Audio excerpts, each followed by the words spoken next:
पंखों से कुछ नहीं होता, हौसलों से उड़ान होती है।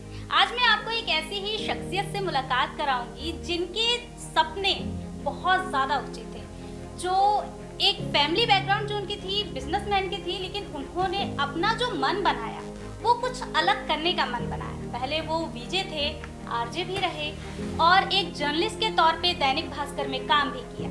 फिर उन्होंने बहुत ही अच्छी सोच निकाली, जो रियल स्टेट पे जाना चाहा उन्होंने।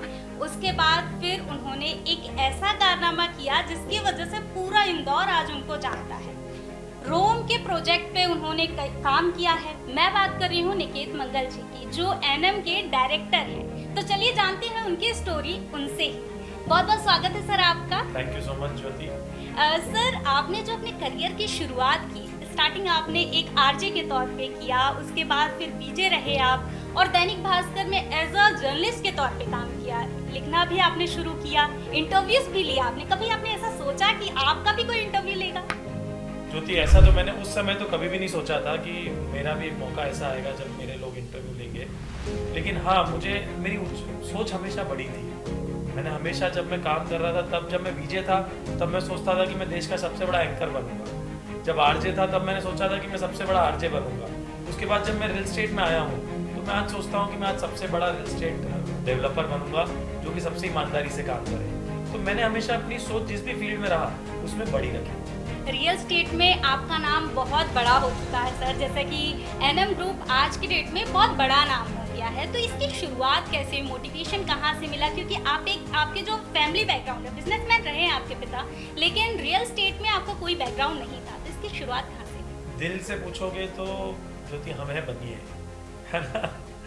तो बनियों की जो पहचान है वो बिजनेस से ही है। मैं जॉब में ज़रूर गया था, लेकिन मेरे फादर ने हमेशा मुझे ये सीख दी थी कि जॉब से अगर शुरुआत करोगे तो तुम ज़मीनी हकीकत को जानोगे कि ज़मीन पे क्या होता है और तुम्हारा बेस तैयार होगा। वही रीज़न था कि मैंने जॉब से शुरुआत करी। मुझे मीडिया बहुत फैसिनेट करता था हमेशा, कि मीडिया में किस तरह से आप टीवी पर आते हो, आप फेमस होते हो। तो मैं हमेशा से फेमस होना चाहता था, जिस कारण से मैंने खुद ने मीडिया ज्वाइन किया। और अच्छी किस्मत थी कि मैं अमिताभ बच्चन, रणबीर कपूर, सलमान खान, शाहरुख खान, इन सब लोगों से मिला, इनके इंटरव्यूज़ किए। मेरे पूरे मीडिया करियर में मैंने कई सारे क्रिकेट सेलिब्रिटीज़, कई सारे बॉलीवुड सेलिब्रिटीज़ के इंटरव्यूज़ किए। तो हमेशा से मेरा एक मुकाम था कि भाई जहाँ मैंने जॉब से शुरू किया है ताकि मेरा बेस बन सके। अब मैं बिजनेस में आया हूँ तो मुझे पता है कि जहाँ एक जॉब करने में जो समस्याएं आती हैं इंसान को, वो क्या होती हैं। तो मैं अपने एम्प्लॉयज़ का, अपनी टीम की भी प्रॉब्लम समझता हूँ और उनको उसी हिसाब से डील करता हूँ। जी सर, मैं आपके अगर प्रोजेक्ट की बात करती हूँ तो आपने नए नए प्रोजेक्ट लाए हैं इंदौर में। लंदन विला की अगर मैं बात करती हूँ, एनएम प्राइड की बात करती हूँ, रोम के प्रोजेक्ट पे आपने काम किया, लंदन के प्रोजेक्ट पे काम किया। तो इसकी शुरुआत कैसे, इसकी थिंकिंग कहाँ से आई? आपके थॉट आना एक अलग ही बात हो जाती है, जैसा कि आप ट्रैवल भी बहुत ज़्यादा करते हैं। तो कहाँ से थिंकिंग आई इसकी? ज्योति, मैं हमेशा अब क्रिएटिव फील्ड में रहा हूँ, क्योंकि मीडिया में रहा तो मीडिया हमेशा क्रिएटिव फील्ड रही है। तो जब भी मैं प्रोजेक्ट प्लान करता हूँ तो मुझे ये लगता है कि मैं दूसरे प्रोजेक्ट से अलग कैसे हूँ। मैं जो दूसरे लोग बिल्डर्स जो चीज़ें बना रहे हैं, जो बिल्डिंग्स बना रहे हैं, जो प्रोजेक्ट्स बना रहे हैं, उनसे हमारा प्रोजेक्ट डिफ्रेंशिएट कैसे करेगा और लोगों को एक एस्पिरेशनल वैल्यू मिले। कि आज जो लोग विदेश जाते हैं, आज मैं विदेश जाता हूँ तो मुझे कई बार लगता है कि यार मैं काश यहीं बस जाता। मैं पेरिस गया तो मुझे लगा काश मैं पेरिस में होता। मैं जब लंदन गया तो मुझे लगा काश मैं इस शहर में रह रहा होता। तो मुझे लगा कि यार जैसे मेरा एस्पिरेशन है, जैसी मेरी थिंकिंग है, वैसे ही हमारे शहर के लोगों की भी होगी कि यार वो उस तरह की फील ले सकें जीवन भर। तो मैंने सोचा क्यों ना उसी चीज़ को हम यहाँ क्रिएट कर सकें। भाई हमें क्या कहा जाता है, हम डेवलपर हैं, हम चीज़ों को डेवलप करते हैं। तो हम डेवलप क्रिएटिविटी से भी कर सकते हैं। इसी का रीज़न है जब लंदन विलास हमने बनाया तो हम लंदन को इंदौर में लेकर आए। हमने हट स्टाइल विलास बनाए। हमने सारा जो एलिवेशन है, हमारा डोर का एलिवेशन आप देखोगे तो पूरा लंदन ब्रिज को हमने वहाँ पे क्रिएट किया। तो हमने एक मिनिएचर लंदन का हमने इंदौर में। एनएम प्राइड हम प्रोजेक्ट कर रहे हैं तो वो रोमन थीम के ऊपर। तो हम रोम को इंदौर लेकर आना चाहते हैं कि भाई किस तरह से रोमन फील होता है, थीम होती है, उसको हम लेकर आए। सर, अगर मैं प्रोजेक्ट को आपके देखा जाए तो आपके प्रोजेक्ट में बहुत सी फैसिलिटीज़ दी जाती है। अब धीरे धीरे ट्रेंड बदल रहा है। पहले जो था घर दे दिया जाता था, यही चीज़ें होती थी। लेकिन आपके प्रोजेक्ट की अगर मैं बात करूँ तो इसमें सारी फैसिलिटीज़ दी जा रही है, जैसे कि बच्चे जो स्कूल जाते हैं उनके लिए भी फैसिलिटी दी जाती है कि धूप में बच्चे ना खड़े रहें। और अगर फैमिली में जैसे कि हम लोग होते हैं जॉब पे जा रहे हैं, फैमिली मेम्बर्स जो हैं वो घर पे रह रहे हैं, बोर हो रहे हैं, तो उनके लिए भी पूल्स बनाए जा रहे हैं, क्लब्स बनाए जा रहे हैं, इस पे भी आप काम करते हैं। तो आने वाले जो आपके प्रोजेक्ट हैं उसमें और क्या फैसिलिटी ऐड होगी? हम जब एनएम ग्रुप में कोई भी प्रोजेक्ट प्लान करते हैं तो हम सबसे पहले लोकेशन सिलेक्ट करते हैं कि भाई कौन सी लोकेशन ऐसी होगी जहाँ लोग रहना पसंद करेंगे, उसकी विसिनिटी में क्या क्या चीज़ें हैं जो अगले 3-4 साल में डेवलप होंगी, जो लोग हमारे रहने आएंगे।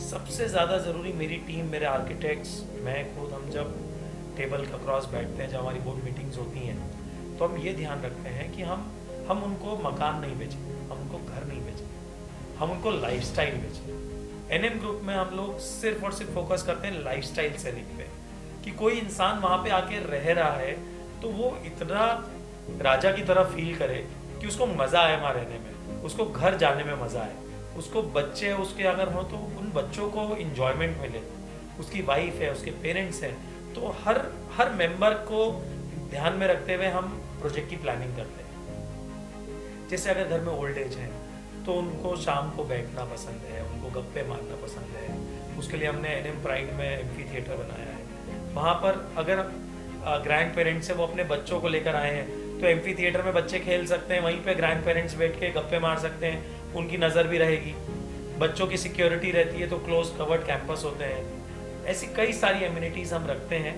ताकि लोग को लाइफस्टाइल मिले, ना कि वो सिर्फ वहाँ रहे।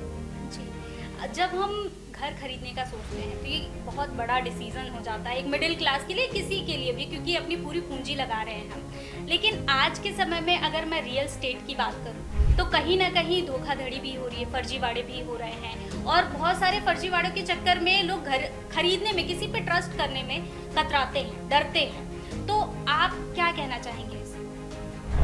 मैं थोड़ा सा डिफर करता हूँ इस पॉइंट पे। एक समय था जब बहुत फर्जीवाड़ा होता था, जब गवर्नमेंट इतनी सजग नहीं थी, गवर्नमेंट इतनी स्ट्रिक्ट नहीं थी, तो लोग फर्जीवाड़ा कर लेते थे। अच्छा, लोग समझते भी नहीं थे रियल एस्टेट को बहुत ज़्यादा। अब रेरा के आने के बाद अवेयरनेस बहुत बढ़ गई है, लोगों में अवेयरनेस आ गई, गवर्नमेंट बहुत ज़्यादा स्ट्रिक्ट हो गई है, क्योंकि जब धोखाधड़ी सामने आई तो गवर्नमेंट ने बहुत स्ट्रिक्ट एक्शंस लिए उन बिल्डर्स के खिलाफ जिनने कस्टमर्स को लूटा है। तो अब ऐसे बिल्डर्स शहर में बहुत कम होते जा रहे हैं। अब क्योंकि ट्रांसपेरेंसी बहुत बढ़ गई है, रेरा के आने के बाद रेरा ने सारे डॉक्यूमेंटेशन जो है वो ऑनलाइन डालना शुरू कर दिए हैं, तो आप खुद ही देख सकते हैं, सारे डॉक्यूमेंट्स आपको ऑनलाइन दिखेंगे। तो मुझे ऐसा लगता है कि अब वो स्थिति बहुत कम हो गई है जहाँ पर अच्छे बिल्डर्स अच्छे प्रोजेक्ट्स लेकर अब आ रहे हैं और वो धोखाधड़ी नहीं कर रहे। सर, एनएम की अगर मैं बात करूँ तो आज एक नाम बहुत अच्छा बन गया है, लेकिन आज की डेट में इंदौर में रियल स्टेट की अगर मैं बात करूँ तो इसमें क्या अपॉर्चुनिटी है? लोग ज़्यादा से ज़्यादा जॉब की बात करते हैं और लोग इसमें आना भी सोचते हैं। मतलब बहुत सारे ऐसे लोग हैं जो सोचते हैं कि मैं एक डेवलपर बन जाऊं। लेकिन अगर मैं आपकी बात करूं तो आपने जो इसकी शुरुआत की थी एज अ ब्रोकर स्टार्ट किया था आपने, तो लोगों को लगता है कि डायरेक्टली हम डेवलपर बन सकते हैं, ऐसा तो पॉसिबल नहीं हो सकता। तो इसके लिए आप क्या कहना चाहेंगे उन युवाओं को जो ऐसा सोचते हैं? ज्योति, मैंने जब शुरू किया था तो फ्रैंकली मेरे पास पैसे नहीं थे, क्योंकि रियल स्टेट सबको ऐसा लगता है कि बहुत पैसा होगा तो रियल स्टेट में एंट्री हो सकती है। बट मैं ये बोलूँगा, रियल स्टेट इकलौता ऐसा बिजनेस है जिसमें आप बिना किसी पैसे के एंट्री कर सकते हो, जिसमें आपको कोई डिग्री की ज़रूरत नहीं है, कोई क्वालिफिकेशन की ज़रूरत नहीं है, कोई ट्रेनिंग की ज़रूरत नहीं है। आप अगर आज आपने दिमाग बनाया है कि आपको रियल स्टेट में घुसना है तो आप आज से ही रियल स्टेट का काम शुरू कर सकते हो। बहुत सारी अलग अलग फील्ड्स हैं, आप एनएम ग्रुप के पास आइए, हम आपको बताएंगे कि आप किस तरह से बिना पैसे के रियल स्टेट में काम भी कर सकते हो और पैसे भी कमा सकते हो। रियल स्टेट में अगर पैसा बनाना है कम समय में तो उसका मूल मंत्र आप बता दीजिए फिर हमारे दर्शकों को। रियल स्टेट में अगर आपको पैसा बनाना है कम पैसे में, तो मैं ये सजेस्ट करूंगा कि आप कोशिश कीजिए कि आप प्री लॉन्च में किसी भी प्रोजेक्ट में इन्वेस्ट कीजिए। प्री लॉन्च में इन्वेस्ट करने के लिए आपको ब्रोकर से टच में रहना होगा, आपको डेवलपर से टच में रहना होगा, क्योंकि प्री लॉन्च की इंफॉर्मेशन बहुत कम लोगों को मिलती है, क्योंकि कम लोग ही उसमें इन्वेस्ट कर पाते हैं। और अगर उसकी इंफॉर्मेशन मिलती है तो आपको उसमें पेमेंट टाइम भी ज़्यादा मिलता है और प्रॉपर्टी भी सस्ते में मिलती है। तो तो मैं आपको सजेस्ट करूंगा कि प्री लॉन्च में अगर आप इन्वेस्ट करेंगे तो आपको कम पैसा देना पड़ेगा और आपको प्रॉफिट भी ज़्यादा होगा। जब आप कोई प्रोजेक्ट स्टार्ट करते हैं तो इसकी प्लानिंग क्या होती है और किस पॉइंट ऑफ व्यू से आप स्टार्ट करते हैं? ज्योति, जब भी हम कोई प्रोजेक्ट लेते हैं तो सबसे ज़्यादा ज़रूरी होती है लोकेशन। तो हम सबसे पहले लोकेशन देखते हैं कि वो लोकेशन फ्यूचरिस्टिक है कि नहीं, आज से 3 साल बाद 5 साल बाद वहाँ पर लोग रहना पसंद करेंगे कि नहीं, वहाँ पे आसपास कमर्शियल हब डेवलप हो रहा है कि नहीं, लोगों को डेली यूज़ की जो चीज़ें चाहिए वो उनको वहाँ मिल रही है कि नहीं। उस तरह से पहले हम प्रोजेक्ट प्लान करते हैं लोकेशन को लेके।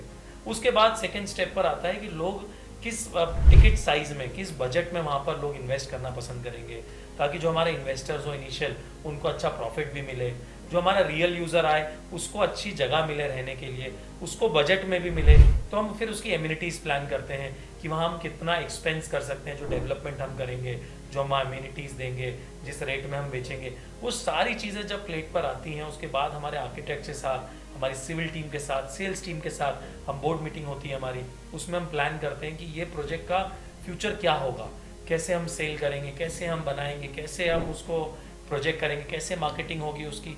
ये सारी चीज़ें जब होती हैं उसके बाद एक प्रोजेक्ट प्लेट पर आता है और वो हम लोगों के लिए शोकेस करते हैं।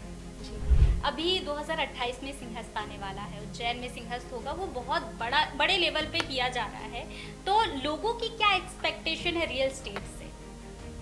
ज्योति, अगर आप पुराना इतिहास उठा के देखेंगे तो आप देखेंगे कि हर सिंहस्थ के पहले साल 2 साल पहले जब सिंहस्थ आता है, जैसे 2028 में सिंहस्थ है, तो उसके साल 2 साल पहले से उस शहर के आसपास की लोकेशन में रियल एस्टेट में तेज़ी आना शुरू हो जाती है।